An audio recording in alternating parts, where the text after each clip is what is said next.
ഗംഭീര ഓണപരിപാടിയാണ്. നാട് വിളക്കുന്നൊരു പരിപാടിയാണ്. പിന്നെ ചിലവ് കുറച്ച് കൂടുതലാണ്. വടമ്പിലും മുതലെല്ലാം ഉണ്ട്. പിന്നെ ചിലവുണ്ട്. അപ്പോൾ അതിനനുസരിച്ച് നോക്കിയിട്ട് ചെയ്യണം. കച്ചവടമൊക്കെ വളരെ മോശമാണ്. പിന്നെ നാട്ടിലൊരു പരിപാടിയല്ലേ, നിങ്ങളെയൊക്കെ എന്നും കാണേണ്ടവരില്ല. എഴുതിക്കോ. 100 റുപ്യ. ഇത് ശരിയാവില്ലേ? നിങ്ങളെ പോലെയുള്ള കച്ചവടക്കാർ എന്തെങ്കിലും അറിഞ്ഞു തരുമോ? സ്പോൺസർ ചെയ്താൽ മാത്രമേ ഈ പരിപാടി വിജയിക്കൂ. ഹലോ, ആ പറയടാ. എനിക്കോ?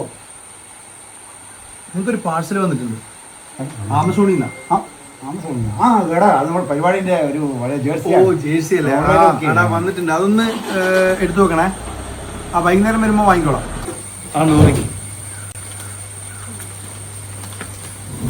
എടാ നന്ദി കേട്ടവന്മാരെ, പിന്നെ ഞാൻ ആ പോസ്റ്റ് മറിഞ്ഞു വീണ് കറണ്ട് പോയപ്പോൾ രാത്രിയിൽ മെഴുകുതിരിയും ലൈറ്റർ മേടിക്കാൻ വന്നതല്ലേ നിങ്ങൾ. അതും പാതിരാത്രിയിൽ കട. നിങ്ങൾക്ക് ഏത് പാതിരാത്രിയിൽ വന്ന് ചോദിച്ചാലും പൂട്ടിയ കട തുറന്നിട്ട് സാധനങ്ങൾ എടുത്ത് തരുക ഞങ്ങളെ പോലെയുള്ള ചെറുകിട കച്ചവടക്കാർ. ഞങ്ങളെ അവഗണിച്ച് എല്ലാ സാധനവും ഓൺലൈൻകാരോട് പോയി വാങ്ങുന്നത് നിങ്ങൾക്ക് കുത്തി മറിയാനേ. അങ്ങനെ ആഘോഷിക്കാൻ ആ പിരിവ് ഓൺലൈൻകാരോട് പോയി വാങ്ങുക.